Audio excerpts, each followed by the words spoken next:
Welcome into the Fantasy Sanctuary. It is a Thursday, not a Monday, like our normally scheduled time to do our Underdog Ball Mania drafts, but we are here nevertheless. Lots has been happening all week and even last weekend, even a lot today to talk through. So we're going to hop into Ball Mania on Underdog Fantasy. $2 million to first in week 17, $100,000 to first in the regular season prize. That is what we'll be drafting today. Lots to talk through as everything is on fire. We are getting injuries. We are getting, camp battles. It's been a lot of awesome stuff to happen and talk through. So just want to take a moment and welcome everyone in. I am Tyler, aka Emo Cowboy, here solo. Tom away with family. So we're ripping it here solo. Gonna be doing a couple drafts here, so be sure to hit the like on your way in. And then for the second draft, very open for what we want to draft coming up. So you let me know. Maybe Underdog will drop something new in the lobby.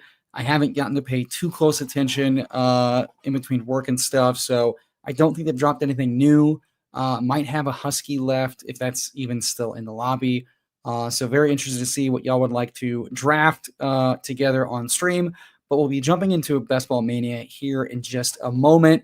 Let me say what up to everybody. Of course, Tom checking in. Hope everything's going well with family. Give them my regards. Don't tell them why. Welcome in, Bendels. What's going on, bud? How have you been? How are everything going? Lots of good food pics you've been posting on the timeline. Candyman, aka Fantasy Football Garage, awesome streams lately. Been going every night, seemingly every day, co-hosting with Bendels. Some really awesome stuff over there. A lot of actionable stuff. I've really been enjoying Chris walking through, like, who are the explosive players? What's been going on? That's been a lot of awesome, fun stuff. Check that out. What's up, Meg and the Fanspeak Network? They're rolling along with the Best Ball Jeopardy tournament. I believe my co-host was talking some mad trash last night as he went on to, no spoilers, compete for the title there. I'll have to go back and watch the rest of that. From what I took away, I'm going to be thrilled with what was said. And then what up, Anthony? Real ones find their way here. Yes, indeed. So real quick, breaking news, right as we're about to go live here on the Sanctuary, we get news that Rashawn Slater of the Chargers is going to miss all of the 2025 season with a torn patellar tendon. That's a huge blow. Rich Rebar of, I believe he does Warren Sharp football now, formerly of NBC Sports. Does a lot of great content. Noted some of the splits there when Slater missed and their backup tackle came in. Pretty bad. Not a lot of points scored, albeit against good defenses, but even against backup defenses in Week 18 when he missed, only put up like 10 points. Offense didn't look very good. Obviously, Keenan coming in, the rookies, Hampton, a lot more explosive and better playmakers by far. But we've seen Greg Roman offenses kind of get stymied when the offensive line and the run game aren't able to kind of like bully people.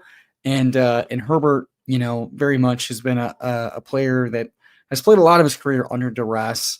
And we've seen kind of the drop-offs. So it's really, really, really a big hit to that offense to be missing, unlike the Bucs where, Wirfs may miss as few as 4 games, as many as 10. Slater out for every game this season is a tough blow. Really going to hurt the floor and ceiling of this offense. Definitely caps my enthusiasm for the offense as a whole. I'm still interested in Herbert, who has a rushing component, obviously, that, should help buoy some of that. But it definitely hurts, what the run game is going to come out and be. Hopefully Hampton adds explosiveness that kind of takes away from that. But, man, it's just, we're missing a top 10, top 5 tackle. And that's going to be big. Might help Ladd. Yeah, I don't know if it's going to help Ladd because, again, the offensive line giving up more pressure and not being able to, because Ladd's not just a slot receiver hitting, low ADOT, gimmicky stuff. He's not a PPR scam. We've seen him be very explosive. We've seen him operate at every level, of the offense. And so it really hurts him being able to get open wide and let routes develop and things like that. I don't think it's good to an offense having to funnel more and more low A dot to keep dink and dunk.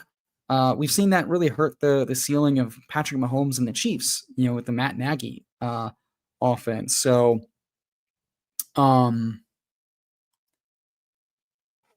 that's going to be tough. And yeah, we got the Ravens versus Colts preseason game kicking off. I believe Anthony Richardson getting the start here tonight, and then Dimes will take over per Steichen. And then in game 2, Dimes will get the start. AR will start after that. Yeah, this is a good question. Sean G noting that the Underdog draft board kind of going to look a lot like, and we're going to go ahead and enter Best Ball Mania as we do every Fantasy Sanctuary weekly. It'll be interesting. Wow, nearly snap fills. Don't know if anybody else got in here. Yep, looks like the board updated on desktop. That is not surprising. Let me adjust the size here. If I had a nickel for every time I said that. Oh, it looks like I got to mess with the settings now that the board is adjusted. So yeah, it looks like they're going to have player card faces. To me, it looked a lot more like sleeper with the way it's set up. So we get the 12 hole. I don't mind that. I've really enjoyed drafting from the back end. And I definitely think that's where a lot of uniqueness is coming from. Guys dropping from, different FUD. We've seen the Rams guys dropping with the Stafford news. Sounds like Stafford hopefully gonna, get out there, I think this weekend per McVay, try to test it out. And if things go well, then he'll suit up for practice. So that's a really big, sure. And but he also got shots 20 yards down the field and such. It's still getting mixed into that. And Ladd and Rice are both very explosive. But you don't want the offense getting worse. Less time for the quarterback to let plays develop, more of the offense becoming one-dimensional as far as quick passing, lets the defense kind of creep up, which takes away more yak ability. I don't think I can spin the offensive line losing a top 5 tackle in a good way for any player. If anything, I would say maybe it's better for a guy like Keenan, given his is a slot low A dot role as a big body. And so maybe, a guy like that gets more work just because they're going to have to be playing more catch up because the offense isn't scoring as much and they have to just matriculate the ball down the field. But, having to do that versus having, play action, deeper passes, explosive, timing routes, not great.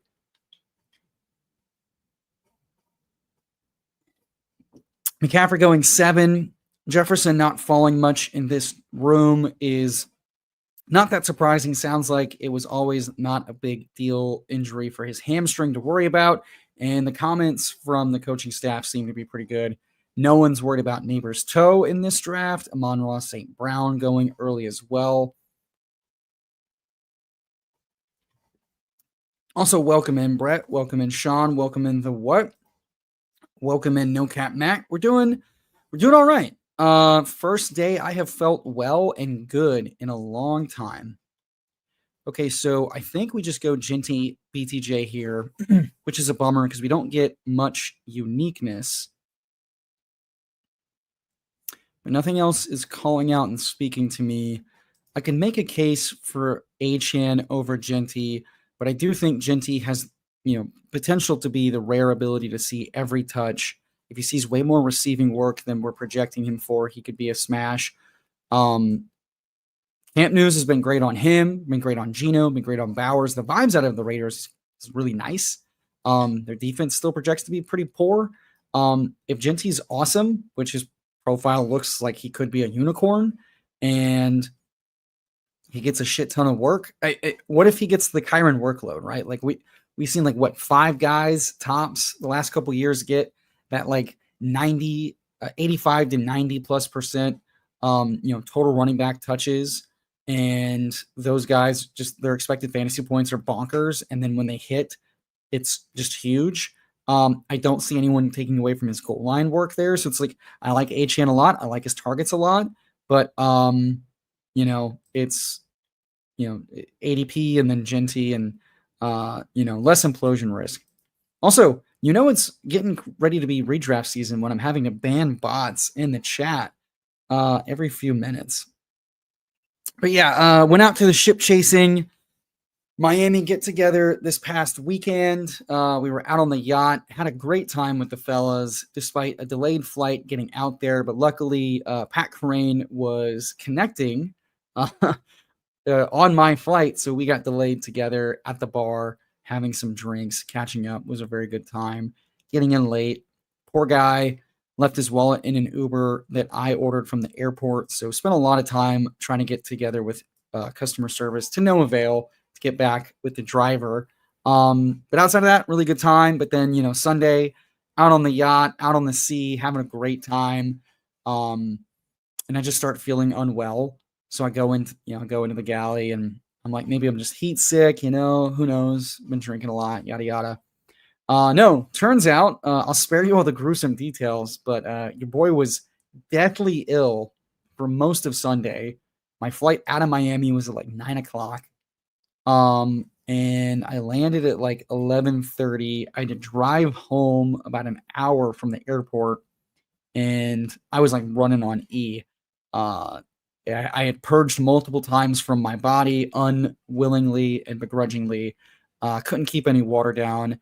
And today's the first day I've been symptom free from what was definitely a like stomach bug that just ravaged me mercilessly. And I've had to work through it, not taking any time off just because, I'm the only person at my job doing the job. So it's been a long week, but we're feeling good finally now, feeling better. And yeah, as Justin says, health as well. Yeah, works busy, but better so far. I'm just getting used to the chaos, and I'm feeling better now. So I will thank God that I'm no longer sick and not making it around my house much. So I feel like Brees is a nice click here, a little after ADP. And I'm tempted to go Kittle with all of the stuff going on. I'm also tempted to maybe pull up the elite quarterback. And I'm also tempted to maybe just pull up Pickens.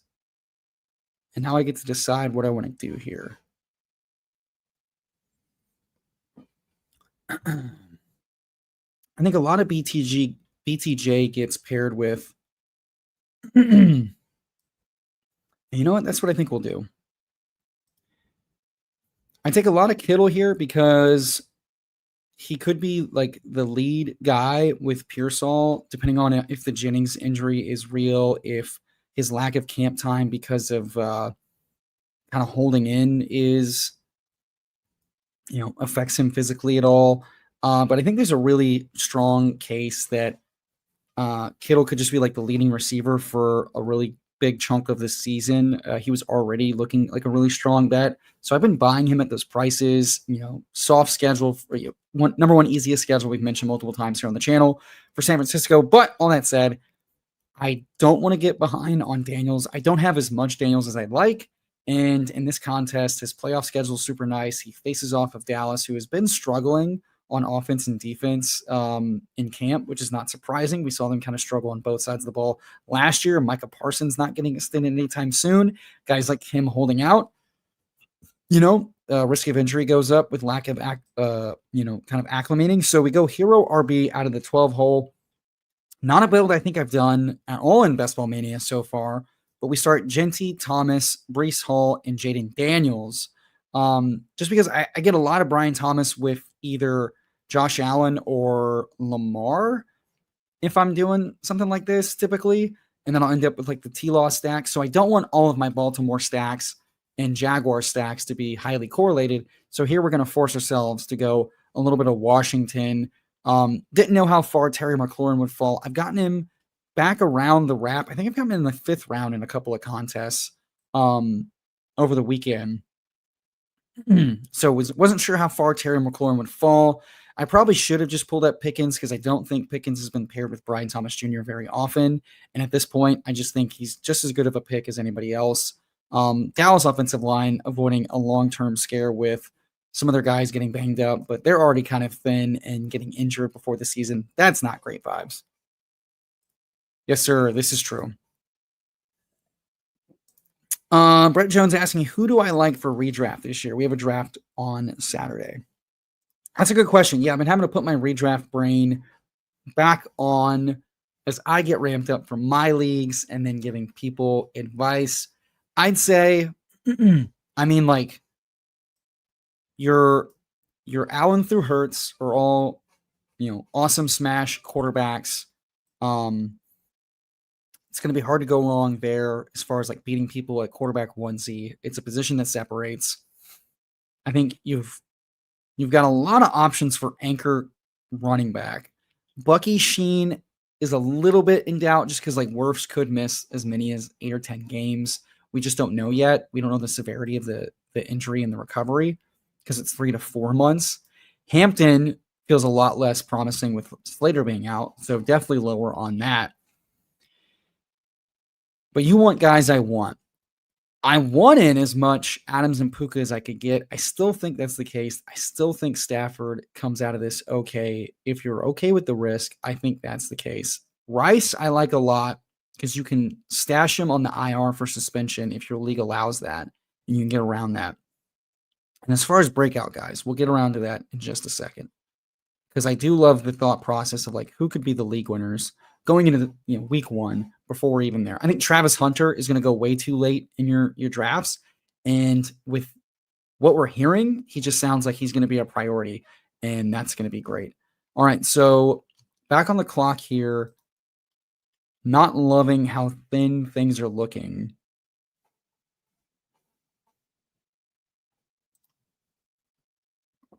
And I'm not going to freak out. I'm going to grab Connor, and I'm just going to beat my opponents here with running back from the flex. And then I'm going to go ahead and stack Debo with Jaden. And we get our Washington stack. And we have a 1-3-2-0 build here with Jaden Daniels, Ashton Genty, Breece Hall, James Conner, Brian Thomas, and Debo Samuel. I'm just deciding that if this is a flat tier of receivers I don't love, Judy news, Flacco having to start early would be good for him, but it really does seem like they want Pickett to start, which doesn't exactly fill me with a ton of good vibes for Judy and the Browns offense. Addison going to miss 3 games. Week 6 bye. You're getting 1 game ahead of him in the first 6. You can adjust to that. His price should drop, though. Love the rookies. Shouldn't be afraid to pull them up, but, reaching feels bad in a contest like this at this point. But, asking about redraft, these 2 rookies are going to be unheralded, especially investing in a Shanahan disciple offense like Green Bay with a wide receiver 1. They're probably going to go too late. So those guys feel just really, really rock damn solid. At tight end, my co-host would agree with me. Tom would say Laporta. I would say grab either Hawkinson, who's back at practice, becoming a favorite target of McCarthy, who looked pretty solid physically. Like his arm, his accuracy, his pocket movement, and his little first bit of it looked just as good as it looked in Michigan. So Hawkinson, if you want a piece of the offense of Minnesota, especially, in redraft, knowing that Addison's going to miss time, I think Hawkinson and Naylor, soak up a lot of that along with Jefferson. So you could get to a really strong start at tight end with Hawkinson running on the Addison miss time. And then that chemistry is just there. And then Ingram sounds like he's playing with the receivers. All the beats are saying he's just going to see a shitload of targets, whatever that's worth. Loveland is awesome. Going to run all the routes. Ben Johnson's, second son. At running back, I think James Conner's once again underpriced. I want a lot of him. McBride, I want a lot of. It depends on like what ADP are we talking about, because like Nico's my guy. McBride is all we're hearing is that the offense is still kind of built around him and he's still cooking with gas. You just hope that like the touchdowns run more pure, but every week you're going to just see such a sick target, ceiling from him, and it's gonna feel great, and you're gonna lap the other guys at tight end. Diggs, I like to get a piece of the Patriots offense and keep it rolling.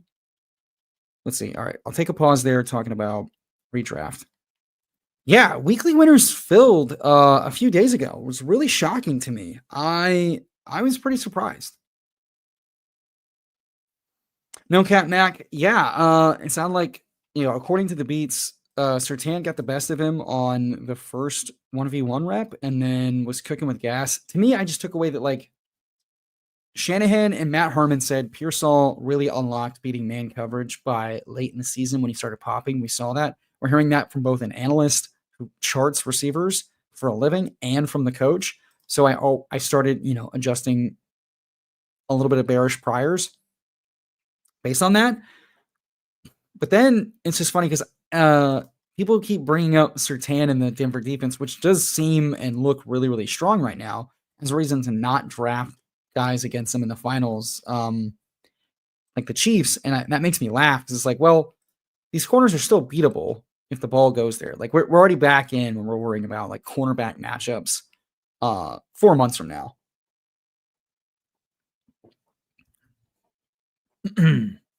This turn has felt a lot worse these days with uncertain Godwin news. We mentioned Laporta, so we will go ahead and scoop that falling value. And then as far as receiver, I think we're going to go grab Pittman, who seems to be fine from the potential groin and just should soak up a shit ton of RPO stuff from either AR or Daniel Jones. I want to take Godwin here, but the recent news that he's uncertain but on track for week 1 doesn't fill me with the greatest vibes. With Wirfs missing, he could start a little bit slower physically and offensively than I want. And we're going to go ahead and just get week 17 correlation with Pittman playing Brian Thomas Jr. in week 17, and probably a slightly too cheap wide receiver 1. His quarterbacks aren't the best. We've seen a really good ceiling from him, and we have a perfectly balanced 1-3-1 build with Jaden Daniels at quarterback, Ashton Jeanty at running back, Breece Hall, James Conner. At wide receiver, we have Brian Thomas Jr., Deebo Samuel, Michael Pittman, and Sam Laporta. Was tempted to pull up Higgins there, but I think that's maybe getting too cute, given we've seen Pittman have a ceiling, and, here we go. 3rd bot ban, 4th bot ban, 5th bot ban in under 25 minutes. All right. Lots of talking. Get back to the chat.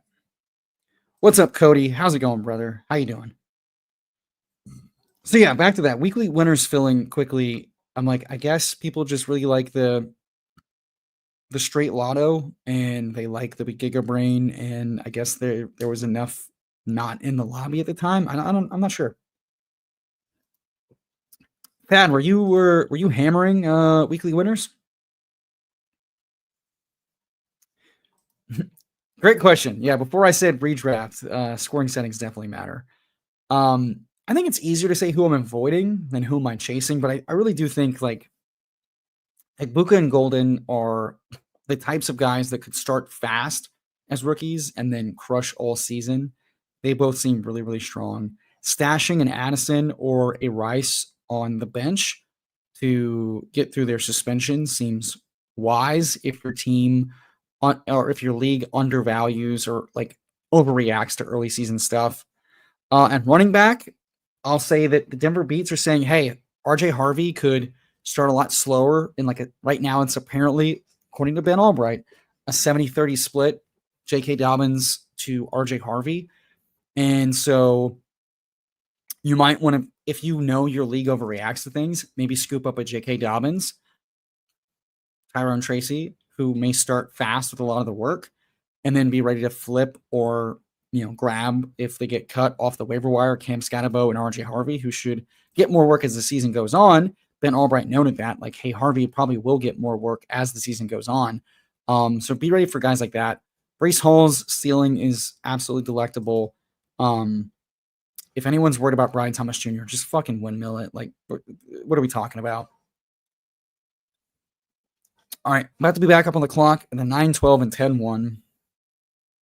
10-1. Fields goes. Ayuk becomes interesting, but I think he continues to fall with the news. He's not going to start week 1, but the second he's put on PUP, it's going to drop him. I think we double tap receiver here. I'm always tempted to pull up a tight end here. I don't have any correlation that would make me do that. So yeah, I'm just going to go ahead and grab Luther Burden here, my co-host's favorite player in the whole wide world. Ron Stewart famously said he would have no wife and kids if he could have Luther Burden. So we catch up at receiver with Rashid Shaheed, who's looking great in camp. His quarterbacks are looking pretty bad, but hasn't stopped him before.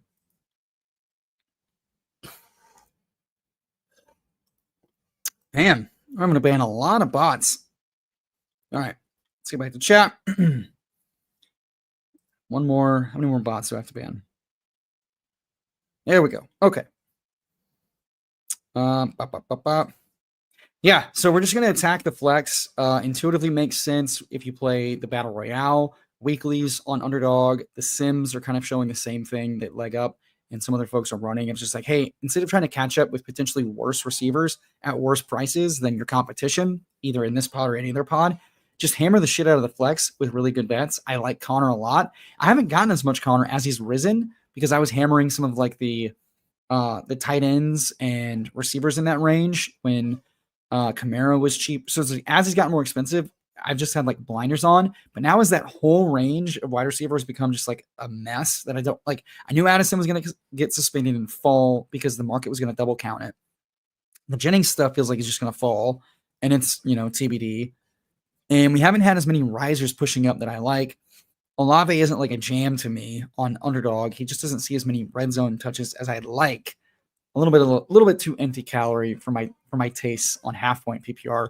So why not just like attack with a guy who has a 25-point ceiling, 30-point ceiling in his range of outcomes, and James Conner to hammer the flex, and now force myself to, when I catch it at wide receiver, only have to start 3 of them, never having to count on the 4th in the flex. So that's kind of the thought here with the robust start. What's up, Chris? Welcome. Off the clock at work, on the clock in 72 slows. Time to get to work. Good luck, brother.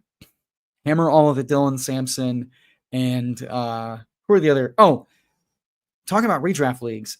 No one's going to know who the fuck Dylan Sampson is. Draft Dylan Sampson. The Quinshon Judkins news today did not sound good. No speedy trial. So now it's really up in the air of like, there's no charges pressed yet. So it's like a really wide band of like, if they're dropped and he signs and the NFL like, turns a blind eye, whatever. But it sure does seem like he's going to get 6-game minimum exempt list or suspended otherwise. And in those 6 games, Dylan Sampson and Jerome Ford are very much undervalued. And I would react before your league does. I heavily suspect Judkins does not avoid 6-game minimum for the domestic ballot. We'll call it Valiance because we are here on the YouTube. Yeah, guys like that overreact to guys that they're not going to like as much. Guys like Jaden Blue getting a lot more run. JJ McCarthy, like, oh, he's never played before. It's like, yeah, but Shanahan's system. Don't worry about it. We know rookies are powerful. Get the really good ones set up well. Ayuk continuing to fall. So that's what I'm saying. Like, I'm not going to buy the fallers because they'll probably continue to fall. This contest famously opened from like May until probably maybe 3 weeks from now, it might fill right before the end of August. Ayuk goes. We're on the clock. Probably going to scoop up some Sampson, and then Trevor Lawrence goes. So we could get Ferg for a little bring back on the Daniels stack we have. We do have Laporta, so I don't know that I have to. Marvin Mims for some Denver explosiveness.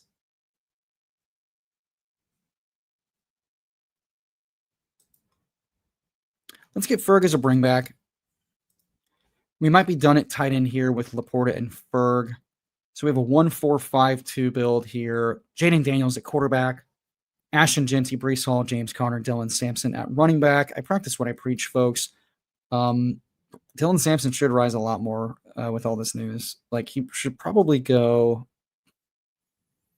at least around 18 in Charbonnet, right? Because he might be the RB1 in week 1. Receiver, Brian Thomas Jr., Deebo Samuel, Michael Pittman Jr., Rashid Shaheed, Luther Burden, and at tight end, Sam Laporta after ADP, and Jake Ferguson as the bring back on our Washington stuff. The most central slappy, libertarian slappy, I've been called, of the space team of all time. We have another bot to ban. It's a great time. Man, that's distracting. Bear with me, folks. And one more. Oh, one more. What's up, Clay? I see you. I see you, Mr. Nick. We're getting to y'all as I ban these bots. All right, let's see. FK Cooler said, I think the main thing that appealed to people is just the weekly payouts. Yeah. I mean, it appeals until you realize how hard it is to cash. Like, even getting top 100, you're not making that much money. You've got to make like top 3, top 5. And out of, God, what was it? Like 300,000 people or something? The odds are not in your favor. But yeah, I think the way to play it is set aside a little bit of money, but like really exploit, like attack it, attack your stacks, attack your weeks, and see what happens. What's up, PPR? I mean, I offered you to come on. This was going to be your first intro into the Fantasy Sanctuary. No having to share the screen with some best ball guy or anybody else. Nice stream with Davis Maddock. I heard you were talking. Neil told me you were talking some shit on Best Ball Jeopardy, bro. We're gonna have some beef tonight on Typhoon Tower. By the way, right after this, folks. Well, not after this. After this stream, this is going to redirect you to the Typhoon Tower with my co-hosts, PPR Tyler, Best Ball Guy, and we're gonna draft some teams, talk some shit, and have a good time. And I'm gonna put these kids in their place. Yeah, Trey Harris should fall a lot now. I still think he offers something Keenan Allen doesn't, but now that's kind of what QJ offers in a way. So now it's like KLS, Trey Harris, and QJ all splitting this like other role. And QJ was having a really good camp and was getting a lot of good comments. So yeah, it's gonna be interesting. Keenan's kind of a big hit to everybody's ceiling and floor. I'm kind of disappointed this is where he landed. Mr. Nick, welcome in. Had a limb team where he took Godwin and Ayuk as his 5th and 6th receiver, hoping the top 3 can hold it down until they're back. Or that you cash late in the season, when they're playing full time. The way you've kind of constructed that team is probably, I hope you were like, hey, this team probably doesn't have a shot without a full roster until week 6, week 8.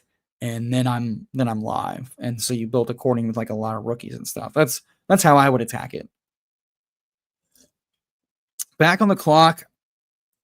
Very fine with Dobbs. Nothing obvious standing out, so I think I'm tempted to just grab a naked Cam Ward and figure it out. Because I might very well do 2 quarterback on this team, but we'll see. If a third lines up, I don't have to do a third tight end.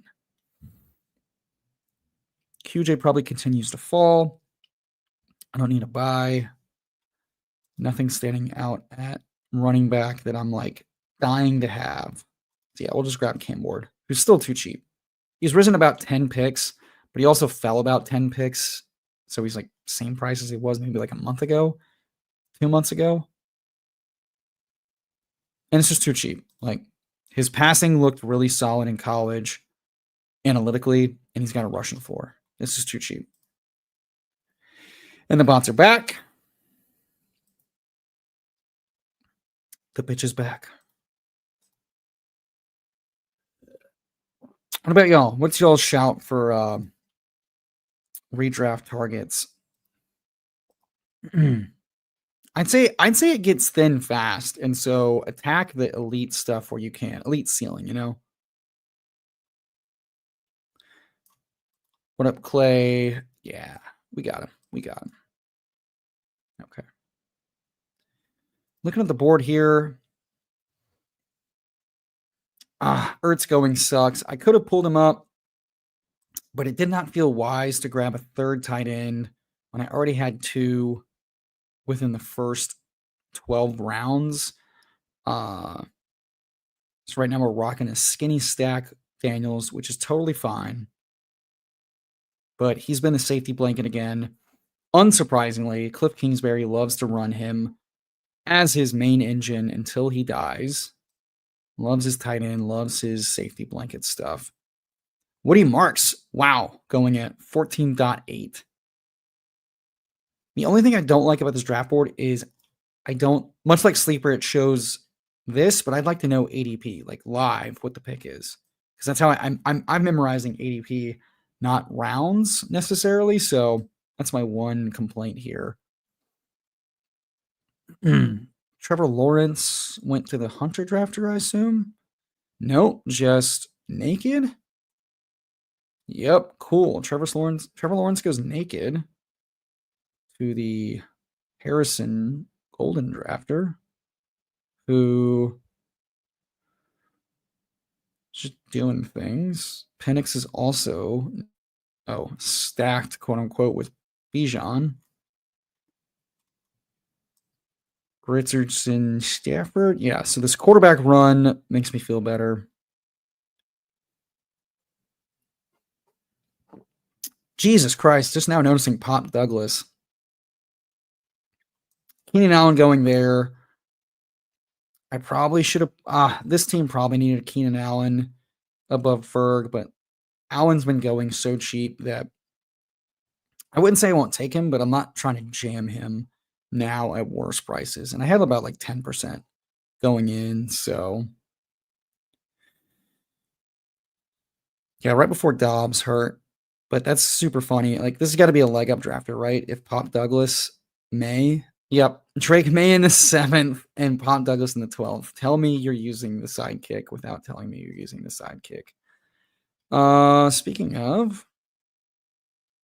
I think we might get our last running back here. Roshan been getting some really great news, so that's been nice because I've been hammering the shit out of him. I don't think I have anything Seattle.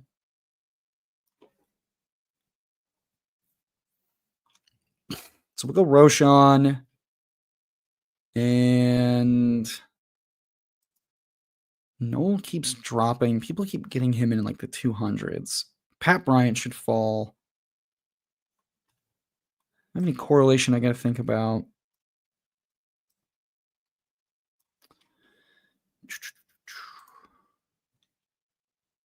Do I just grab all 3?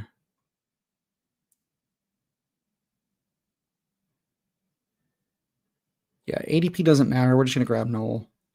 I think this team needed a rookie to try to truly catch up. Give it some ceiling for the back weeks. If Nico or Higgins miss any time, or if Noel just takes Christian Kirk's job, the difference between a 15th round pick and an 18th round pick is non-existent. So I don't really care because I'm going to attack other things. I would have loved to get JCM, but he goes here at 15.5. So that's off the table. And we'll probably just take a flyer on a backup Washington guy. What's up, A-Rod? I see you in chat. Let me ban the bots. It's a full-time job. What's up, Pepper Tony? Welcome in, brother. You know, I miss when they used to be porn bots. Let's see how much hype Tyler Warren gets after tonight's game. Yeah, I wonder who's... I guess all the starters that need work are playing, huh?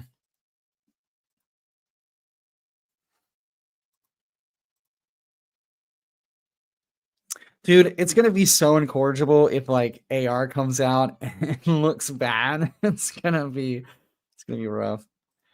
What's up, copy paste? What do I think about Trevor Etienne in the Panthers? I see you have Rico pretty high ranked, and he's my highest drafted at 25%. So I have a shitload of Rico. My exposure to Rico is pretty high. What is it? He's probably like a top 5 running back for me. Yeah, so Gretsch and the Sharp folks are really high on ETN. I have not read a single goddamn thing about ETN from the coaching staff that gives me any sort of like feel good about it. Rico looked good in both phases last year on a not that good Dallas offensive line or team. Joins a really good running unit here in Carolina. Was given decent money. And since he got signed, he's been talked about splitting with Chuba by the head coach and the offensive coordinator in both phases. That feels like an RB2 with like that sounds like Charbonnet, right? Like we've seen Rico get the workload and look really solid with it. So it's like I'm getting an RB2 that could be mixing in way more than we think. And the goal line, like, yeah, I have a lot.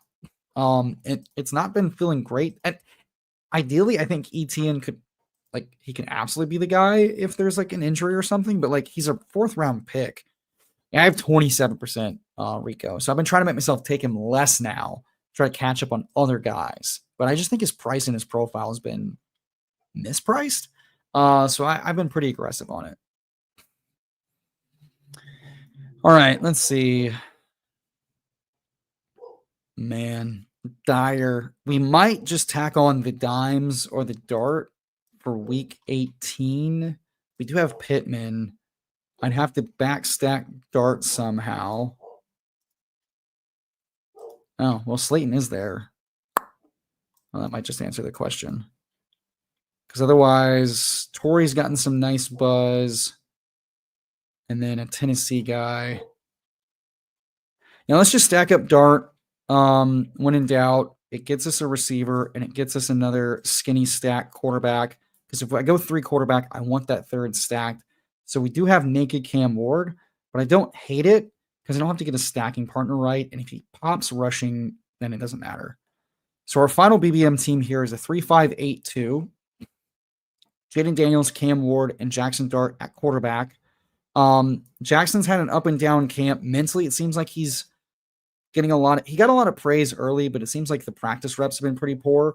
But Dayball seems like at least glad he's trying things and doing things. He's going to get preseason start time. And this is solely like a playoffs and finals play, right? Like I do not expect Russ in this offense to stick with Russ beyond like week 7, 8, or 9. And so 1st round rookie quarterback with some rushing and a live arm with Neighbors and Slayton seems like a cromulent bet to make. 5 running backs: Ashton Genty, Breece Hall, James Conner, Dylan Sampson, and Roshan Johnson, who's been getting all the goal line work, not moving up for reasons unbeknownst to me, even though he could easily be the Jamal Williams or, who was the worst David Montgomery and just feasted on touchdowns. And he's gotten some pass down work. He's gotten more pass down work than goal line work, curiously. We've seen him be effective on the goal line. And we've seen DeAndre Swift have not as much of a rush share. So this seems like a really good pick. He's just not moved up. That's been odd. At receiver, we go BTJ, Debo Samuel, Michael Pittman, Rashid Shaheed, Luther Burden, Romeo Dobbs, Jalen Knoll, and Darius Slayton. A little bit of vet, a little bit of youth, a little bit of upside. Texture seems cromulent, not fun, not terrible. And then Laporta, we get the 10-pick slide. And then we just correlate Ferg and call it a day there at tight end. 3-5-8-2. We didn't panic. I think we caught up at receiver just fine. And now refreshing does not take me out to the... That's weird. Okay. That's stupid. Underdog site, work once challenge. Let me check it on the chat. Ban some bots. Also, yeah, please feel free to live tweet the preseason action in the chat. What's up, Jamie? Welcome in. His last name is French for Steve. Who is that? Dude, Rico at 202 on DK is insane. Because like a pass catching running back that could also get all the work at 202 is nutty. Like ETN at 202 is a fine pick on DK. Rico, that's stupid. Allen and Harris don't occupy the same part of the field. Yeah, that's what I'm saying. I still think Trey's ceiling is open, but Keandre Lambert Smith was looking good, and he's got that explosive speed too. And QJ was getting open down the field as well. So I think it doesn't help that the pie is shrinking that's available for Trey, right? And it didn't seem like Trey was having the best camp ever. So it's not great. But Trey Harris is now more like Troy Franklin than he's not, which isn't good, but he can still spike, and that's still good.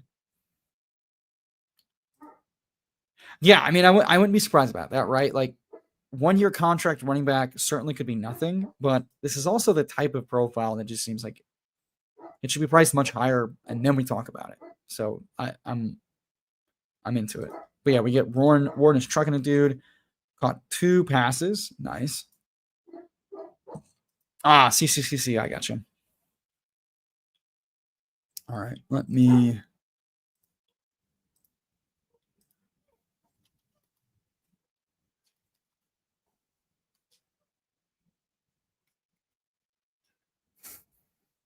I hear my dog's driving my wife insane.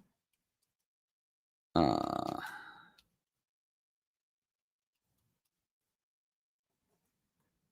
right. Dude, does this site ever work? Jesus Christ. Oh my God.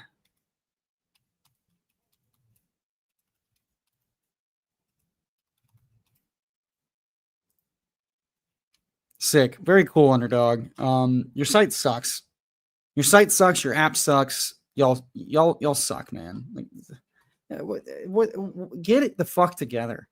My God, if I ran a product like this at work, I'd be fired.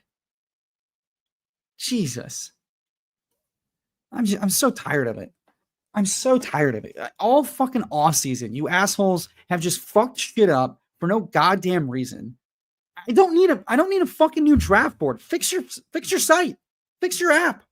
I don't give a fuck about seeing player cards on the fucking picks. I want the fucking site to work. I want the fucking bugs to be gone. I want the app to run smoothly. I want to be able to draft, not have a goddamn issue. Fuck, man. Dude, seriously? 2 guns, 1 mouth. I just driving me insane, dude. I don't want to wear this in shame. Come on. Get it together. All right, rant over. What are we going to draft? Jesus. What's in the lobby? We want to rip a Husky? Want to rip a Badge Bros Brawl? What is this? I recognize MMG. What is this? 2 of 10, 1 of 10, 2 of 12, 1 of 10, 1 of 5, 225. So brutal advanced structure. 30K to first.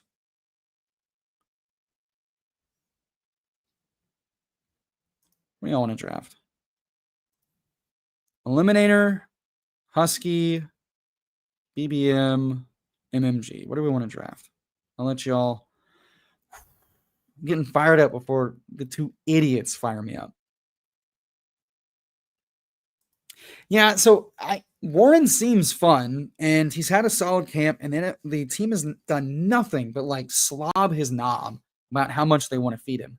That said, I do not expect this to be a high pass volume offense, nor do I expect the passes to be very efficient. And so I'm left wondering, what is the true upside? And maybe Warren just ends up taking more away from downs. I've thought that since day one. Hold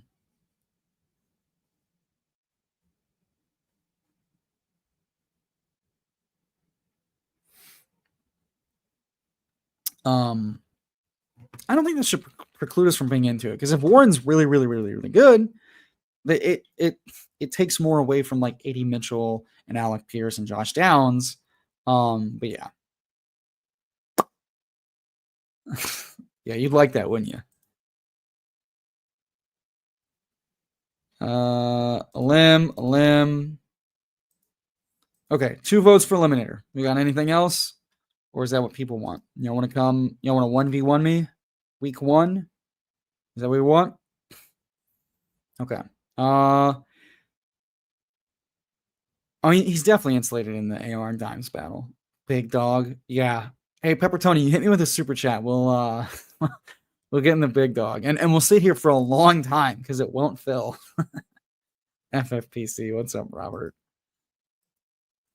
Don't you worry. We'll have some drafter stuff here. Maybe this weekend. Maybe next weekend. We'll do some drafters. It'll be fun. I think the drafters edge is going to be awesome because I think the Chargers, take a dock. Bucks are probably still a little too expensive with the downside of 10 games missed for Wirfs. And the uncertainty of how long Ayuk misses. Does Godwin miss? Some other injuries, Addison's ADP, etc. A lot of edges to be had in the marathon streets. All right, we're going to draft in 5, 4, 3, 2, 1. I hope that was enough delay for folks. Waiting for 2, waiting for 1, and it filled.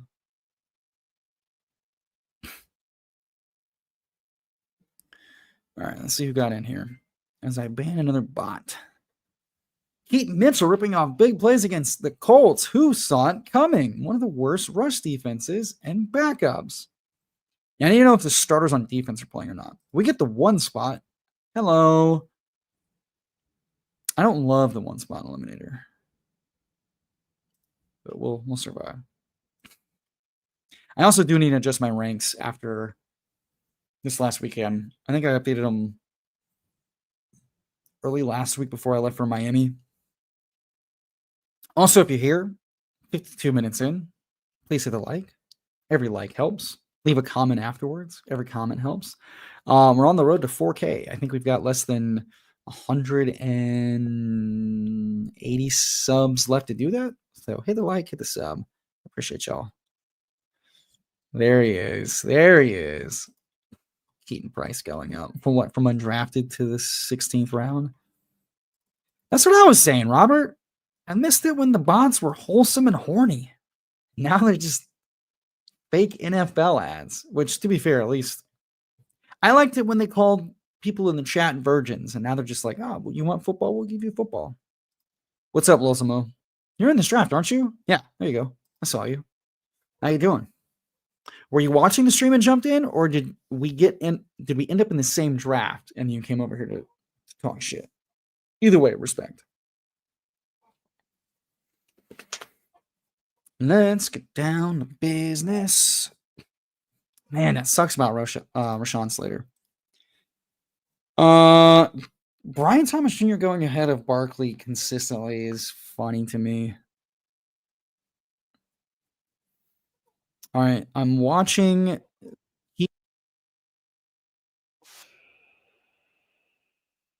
I mean, just the worst tackling form you've ever seen from the Colts. Watching the tape. I would love to show this to y'all, but we will get demonetized if I do that. Yeah, giant hole, missed tackle. At a hold? Yeah, I mean, just this is. If anything, I think you should just be drafting Jaguars running backs as much as possible because week 17 they're gonna annihilate them on the ground even with a bad line. But like the Ravens are a good coach team. Have always been a really good rushing team, and Indy just loves giving it up. I think this is coming to the mobile app. But yes, they did just implement this like 3 hours ago. Looks a lot more like Sleeper. Yeah.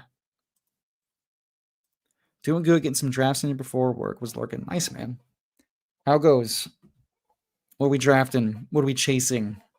Ooh, Neighbors BTJ is nice. Genty Nico is nice. HN and Henry going in the first round. What am I on? Am I on DK? Am I on FFPC? Yeah, I mean, you give us fast guy a giant hole, he's gonna explode. Metaphorical giant hole, great for Sags. Keaton A-Chain. The original fast guy. Keaton is more of like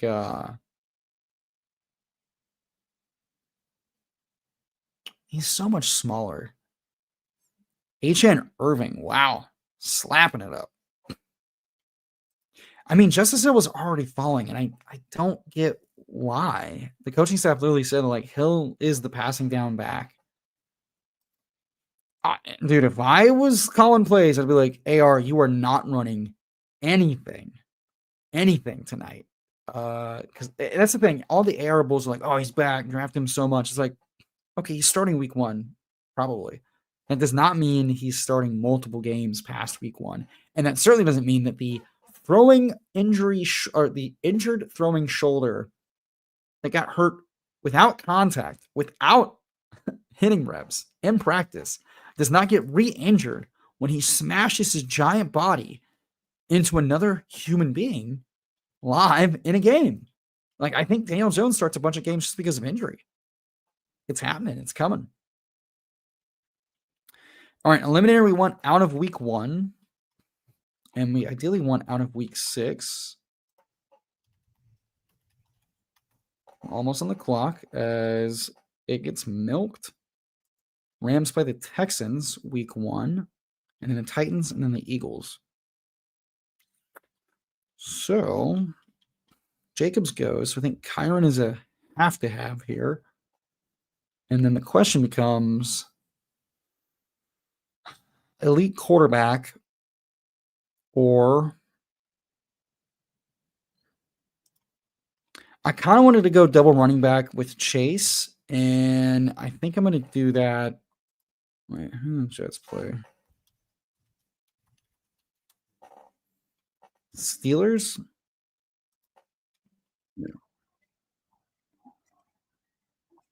No, Jesus. It just keeps playing that.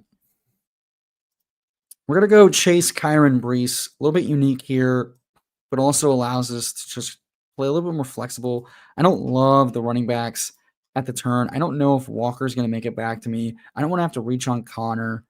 I don't love the vibes on Hill, especially in this format. So this is what we do. Let's see. Oh, I wonder who is running the Typhoon Tower channel to tell me that Keaton Mitchell is the GOAT. I wonder. 15 rounds of ADP value? Jesus. In totality? Oh, BBG, quit replying to yourself. This is below even you. The pick and the hammer. I like that. Although there's never been more thunder and lightning than literally Derrick Henry and Keaton Mitchell. Mitchell is literally thin and fast, and Henry is the most thunder that's ever been thundered. He thunders human beings. He hits you and you explode. Yeah. Oh, I just get smashed. That's good.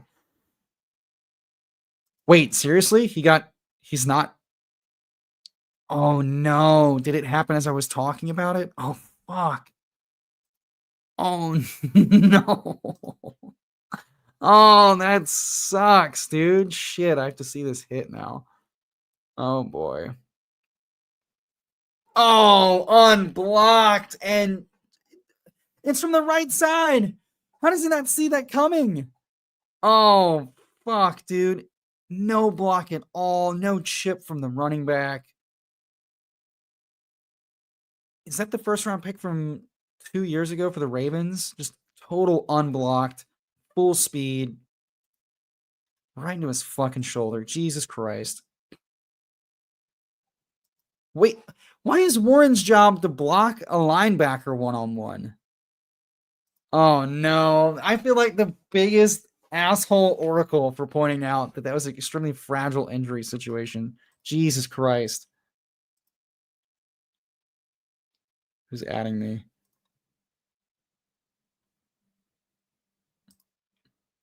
Oh, sick. I'll take a look at that in a sec, Rob. Let's see. Okay. Gonna ban the chat and catch back up. Elite quarterbacks come off the board. McBride falls a little bit. Kittle then goes early. McBride going that late when Bowers and Kittle go that early. Yeah, I will just wait for the stat to tell me how bad it is. Because there's a chance it's just like his elbow or something. Well, that's not better, is it? No. Oh man. Okay, he's still in. Okay. Yeah, that was tough. No, the Justice Hill bags are not dead because Justice Hill is their RB2 in pass down situations. They play different roles. Keaton is the change of pace guy. True. Like that's the thing is it does not feel good to be like I think like Daniels makes the passing offense better in totality for being slightly more accurate, but it's going to be less explosive. So like it benefits more like Downs and Pittman and Warren than it does Pearson, AD Mitchell. I mean, yeah, and just like no one blocked him. And then like either the tackle was supposed to pass him off to the tight end, or the tight end was supposed to chip for a running back chip, and no one shipped, no one shifted. Yeah, I mean, like I like Justice Hill more on like drafters or DK, but like he's gonna have a role on a top 5 offense. That's a good thing. Last time I checked. The pass defenses for the pass defenses for Denver that they have to face do not fill me with warm fuzzies. So it's like, do I want potentially less? This is where I'm struggling. In Arthur Smith offenses, the wide receiver 1 does not see that many goddamn targets.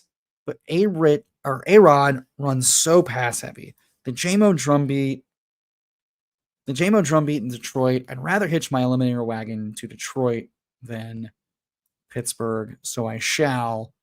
But I will be annoyed if like Aaron Rodgers just forces more pass volume slightly out of Arthur Smith. Someone's going to win. Arthur Smith is going to win or Aaron Rodgers is going to win. I'm not sure who's going to win yet.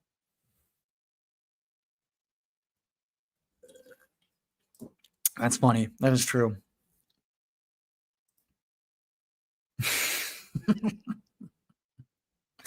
God damn. Yeah, I mean, the way he moves his hips to shift out of that D end. No, 0. They're really happy with Jimmy G, and I think if they try to trade for a guy, it's like a mid-range guy because they still need like a. I don't think Rodgers is going anywhere. You know, I think if they trade for a guy, it's like a backup.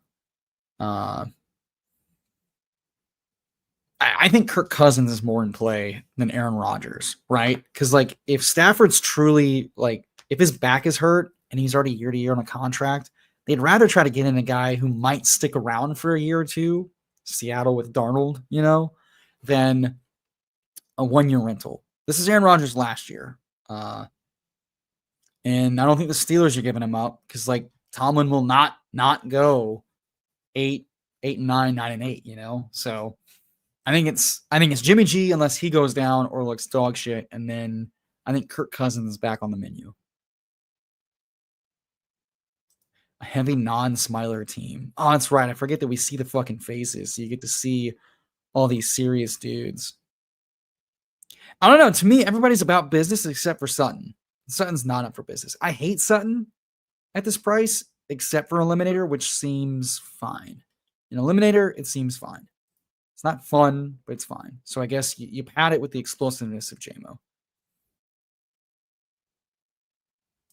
I don't think there's any like 3-way trade stuff going. I think it's a one and done. I don't think Rodgers is going anywhere. I think if they try to trade him, he just retires. I think the league told us what they thought about him. The only suitors were really the Steelers.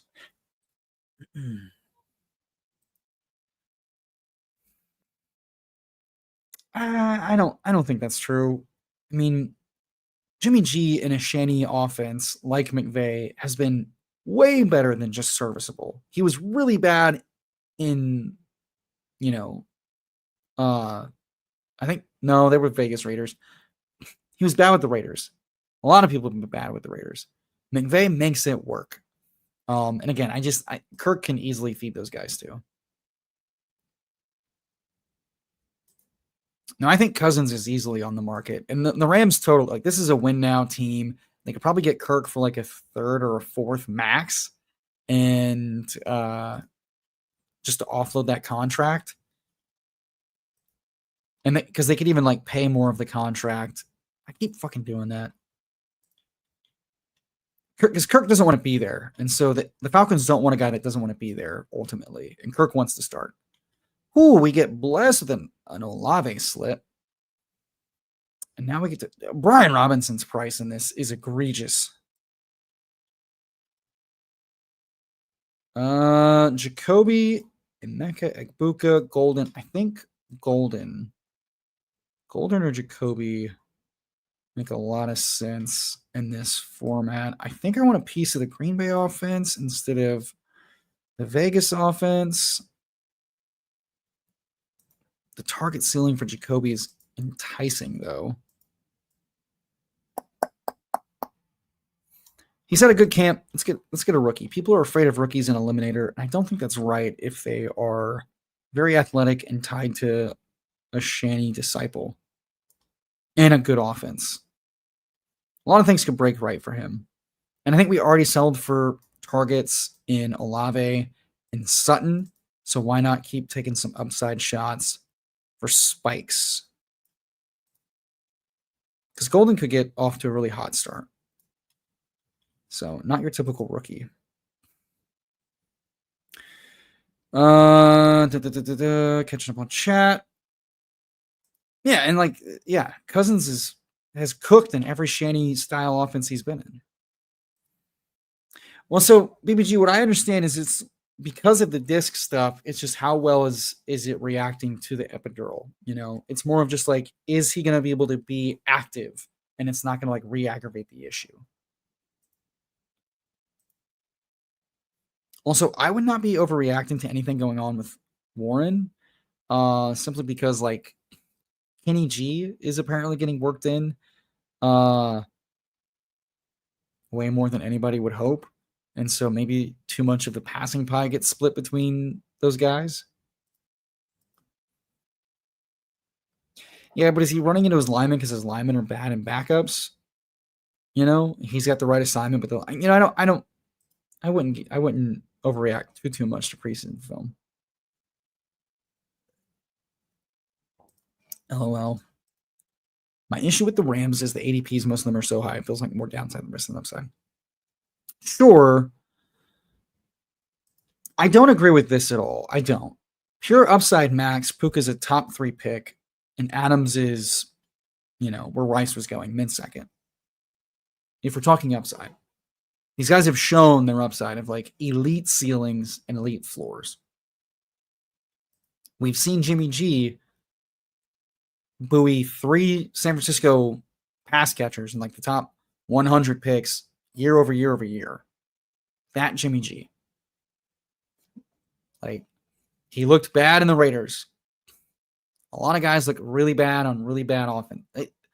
Baker Mayfield looked awful with the Browns. Got a stint with the Rams, and now he's cooking with the Bucks. It's all about play callers and offensive systems. Now, I'm a little bit more worried that not only is Stafford back, his back is a little banged up. He's played through worse.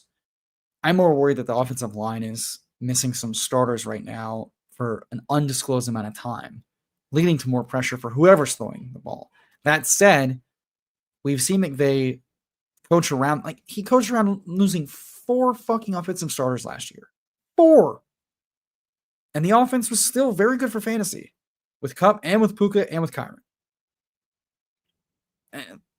McVay's a guy I'll trust to work around it. Yes. Sorry. Giddens is dog shit. Keaton Mitchell to the 12th round, and AR undraftable. I think if you're more risk averse, I don't blame you for docking the Rams guys more. Adams is way cheaper than Puka though. He's already underpriced because people are afraid of like the age cliff. All right.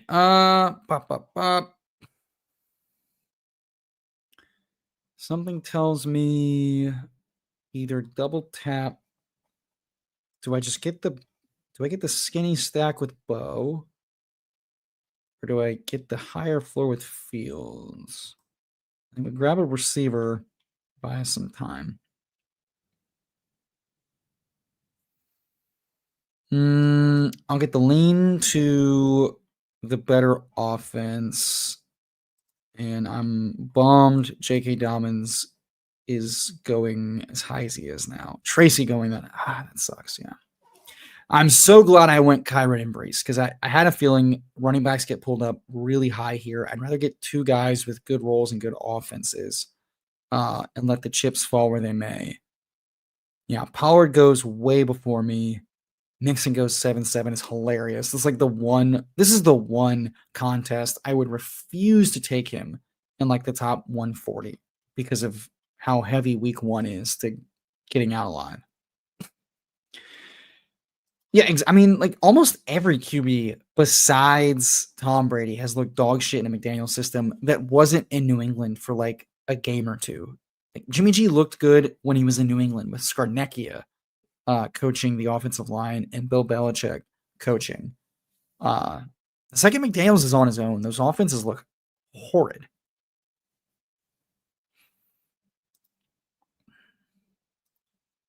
I'm soaking up.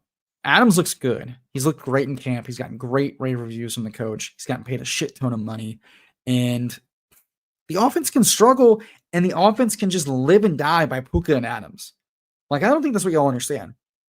If they're losing games, and it's just like, get the ball within 10 yards to Devontae Adams and Puka Nacua, and that's 70% of the offense, they'll do that, and it'll be fine. It's not going to be great, but it'll be fine. That just means like Higbee and Ferguson and Tutu matter less, in all honesty.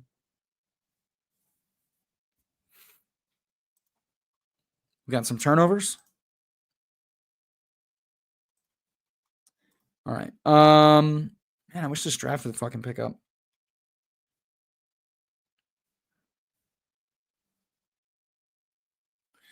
We'll be live on the Temple Tower right after this. The redirect will be live. I mean, I've been trying to buy the Ravens as much as I can because they've been kind of cheap, all things considered.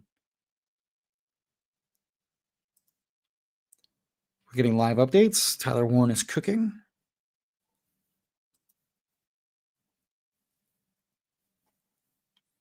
He shot Jacobs to the moon, and Devontae was awesome with Carr and the Raiders that year.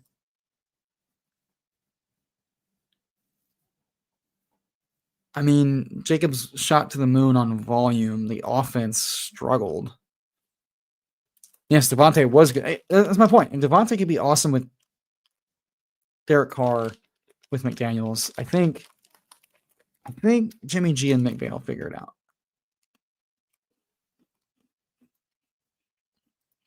Adams isn't on a 1-year contract. I don't know how true that is. He's a big legacy guy. Every year, y'all try to gigabrain Devontae Adams not caring late in the season, and he does. He gave up on the coaching staff. He's not giving up on McVay. In my humble opinion.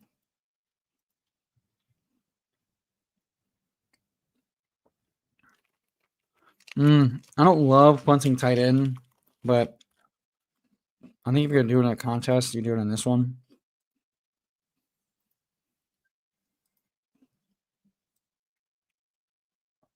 So we got 2-3-6-0 build. Bo Nix, Jordan Love at quarterback, Kyron Williams, Breece Hall, Tajay Spears at running back. BBG begging someone to join him backstage and not leave him bored. Jamar Chase, Cortland Sutton, Jamison Williams, Chris Olave, Matthew Golden, and Michael Pittman, and hopefully his draft picks up.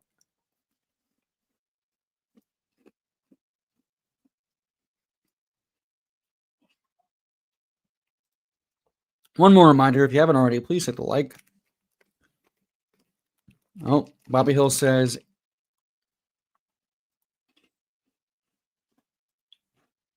they could not connect on deep routes. I have a feeling McVay can fix that. Uh-oh. That could be a dislocated finger. How long is that going to be out? I mean, that's potentially enough time to come back.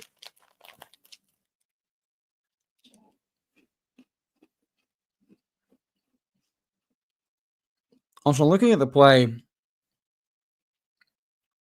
Richardson was staring down his receiver running his route. You got two guys you got to go hot to. You just didn't beat the blitz. And you got smashed. It's not going to look good.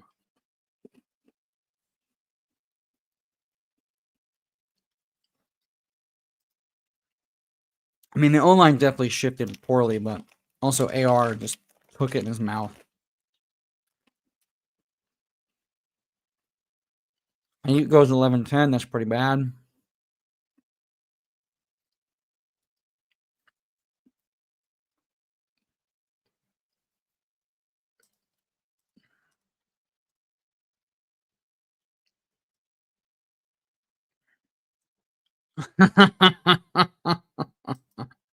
How will this affect AR's accuracy?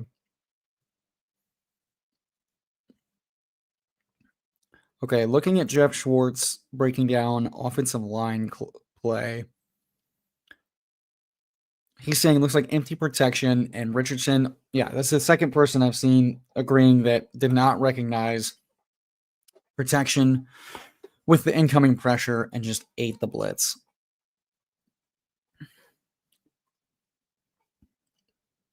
Can I just say it is nice to have football back.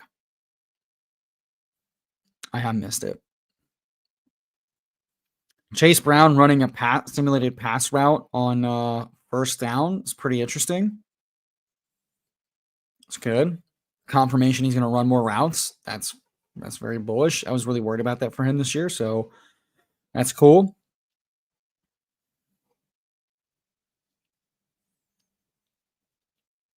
I need the doctors to tell me how long he's going to miss with a finger. I guess it depends on if it's like a ligament injury or not, because I feel like Russell Wilson dislocated a finger in his throwing hand a few years back, and that was like at least a 6-week injury. Goddamn, Robert, that would be the funniest fucking thing if AR just starts ripping it like fucking Peyton Manning with the fucked up finger. All right, about to be on the clock. 2360 Bill here in the Eliminator. Running backs on the board are Gross, Jaden for week 1, just randomly popping feels interesting, but the safe play feels like maybe pulling up Eckler and Ford to go after the better teams and better roles week 1? Or do I mix and match and go with one of each? We don't care about week 17 because the 3-man final. I don't think I have to reach on quarterback yet. I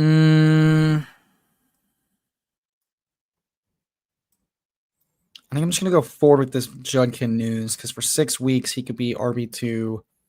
We've seen him be explosive. It's not fun, but his pass game involvement and his big playability gave this team a little bit more juice at running back the first few weeks. And that's really all we're really just worried about, like the first 6 weeks. If I can get out of the first 6 weeks, we're cooking. And if I think Judkins might be out for minimum 6, it makes a lot of sense. We're back to banning bots. Here we go. Let's see. Burrow dropping dimes, I would hope. Not totally overdrafting, but definitely read to watch the season play out. Need to watch the season play out. I get what you're saying. Yeah, I'm a little tired of drafting. Almost, we're getting so much news now that it is nice that like we have actionable stuff to like react to, and people are going to under or overreact to good and bad things. So the rooms feel extremely fresh and extremely like more strategic. But I am at the point now where it's like I've been drafting since January. I've been talking about players since January. I am ready to kind of just like watch the games and sweat and enjoy watching football again. I mean, like I think I had this realization the other day that like year 4 of playing best ball, the joy of drafting with a lot of volume, and it's probably honestly more of just like making content for it. It's taking the joy out of it a bit, and the fun of home leagues that I have very few of anymore. I was yearning for that, like, ooh, watch the game, sweat my 1v1, talk my shit during the week. Like and then go to the occasional game. You know, I got to go to one last year. God damn, that was miserable. That Detroit Lions game, at Houston. And then, and just like I 10 years ago, I used to just like watch football and yell at the coaches, yell at the players. I miss that a little bit, I do. So I'm looking forward to this year of just like getting to just enjoy watching the games more. And it's hard to enjoy the games when you're getting your dick kicked in fantasy, when you hate losing as much as I do. So that is the nice thing about having like less fantasy leagues going. And I don't consider best ball and fantasy leagues the same. Dude, if we get Braylon here, that would be a boon. But we might have to double tap tight end. Yeah, that's a good question. Where are the games streaming? Ooh, yeah, I heard there was a brutal injury for the Ravens. Okay, we get Braylon. I think we just nab the Strange fall. Because I think I want 6 running backs. And then I wonder if this room is going to give me cheap Rodgers or dimes. But I think we definitely need to break our tight end condom here. And now the question is, do I roll with these 6 receivers since I kind of hammered the flex at running back?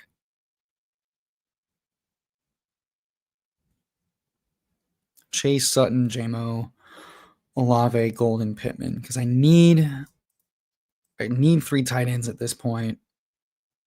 And it doesn't feel good to roll 2 quarterback here. Yeah, I think I'm going to roll with a 3-6-6-3 with Anchor Chase. And then I did piss. So I think I just have to trust the process. Yeah, I think that's what I'm going to do. Good talk. Ooh, Richardson at 4.5. Does he know he dislocated his finger? Uh-oh. All right, let's see. I live the overreact. Hell yeah. It's nice that we have news, but I also just want to skip over like 2 whole rounds of dead players in the Middle East. Dude, I know. And I think now we have enough information to say, like, hey, these players just don't matter, probably. They're just bad picks. I'm at the point now where we've seen teams succeed in both regular season finish and playoff finish of like, hey, just grab the guys late that matter. There's only going to be a few, so go after those. Like, if there's like 5 players in the last 2 rounds that you think have like a lot of juice and haven't been drafted as often, you just start pulling them up to get all of them on the roster. How many teams are going to do that? If they rise, more teams will have that late, but there won't be that many teams that have them. So I'm at the point now where I'm telling myself like, hey, just go get them. Pull them up. Just fucking pull them up and add them to the roster. ADP after round 14 does not matter, especially right now. Especially for like good targets. Because yeah, we've had so many like dead. I mean, Best Ball Resurrection shows us this. We get BB Res. It starts in week 4. And like you realize every pick after like 50 sucks ass. And you're at pick 140, you're like, dude, I don't want any of these players. And yet we're over here just like, oh no, 160. And can I take the guy at 195? It's like, dude, if he's the right player, it does not matter. I know. You're DFS, bro. Is it 27.5? God, that feels so long.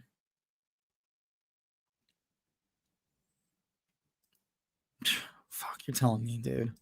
All of the running backs I did have that got injured in week 16, the heavy Tampa Bay McMillan Evans stacks I had in week 15 that died versus Dallas. Like, yeah, the finish to the 2024 season was extremely dissatisfying. I remember some of the exposures. But yeah, I do not sweat best ball like at all, honestly, until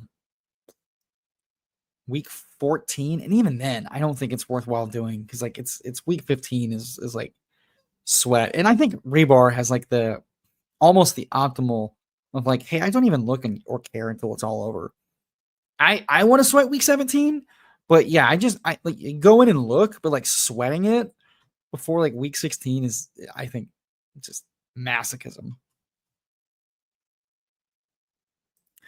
Everyone's asking, where's Chase moving after getting absolutely fed early to start? Definitely feeling like Russ or Jones is the move here. The question is, which sucks less? With Wilson, I have more likely a starter for 6 weeks, but with Jones, I have more likely a starter after week 6. So that is the question. I definitely think we have to go tight end here. So I think we're gonna get Jawan because we need 3, and now we have to figure out, do we get naked Russ? Yeah, I still think Indy's a better team with a softer schedule. So that's gonna be my move there. Thinking AR getting just absolutely eating a blitz and dislocating his fingers, bad for week 1 and on. And then who do the Colts play week 1? The Dolphins? Oh, yeah, easy peasy. Giants play the Commanders, who had a sneaky good pass defense and a sneaky bad run D. So I like how that sets up for Miami potentially driving Indianapolis to throw more. I can't wait. Dude, I think what I am fucking sick and tired of is hearing about people bitch about the tush push. I am sick of that.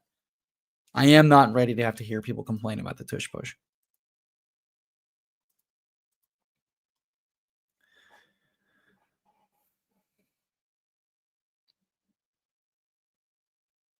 Oof, Chase Daniel now weighing in that the wide receiver and running back are open instantly, pressure coming. It's a day 1 install, pressure outlet. Yeah, that's what it looked like. It looked like he just did not read the blitz and got smoked.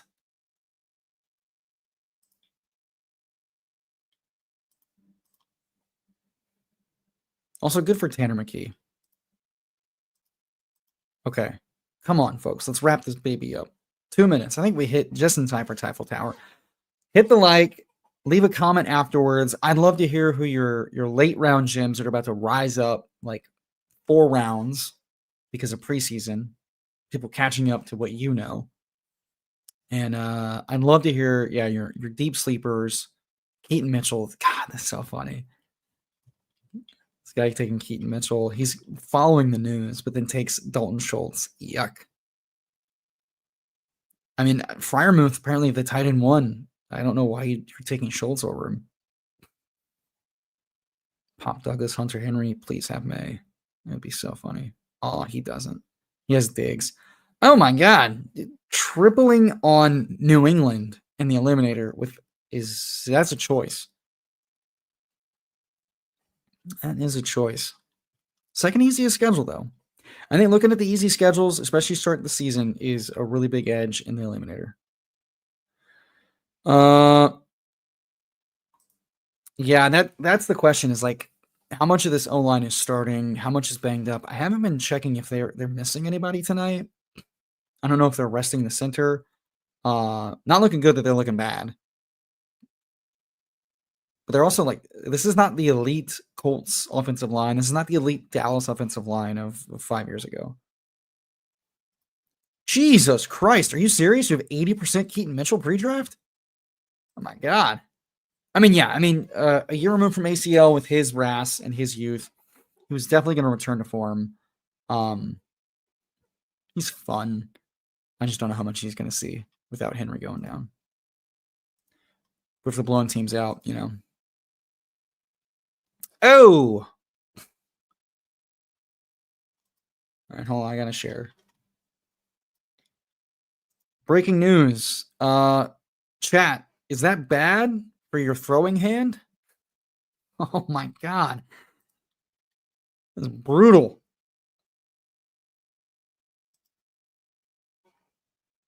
Yikes. All right, we're almost on the clock. Final pick here. Then we'll wrap up.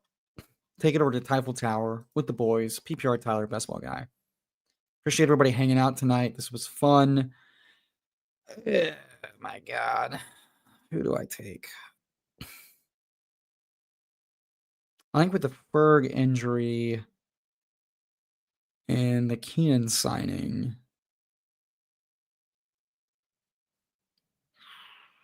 it's either Higbee or Gray.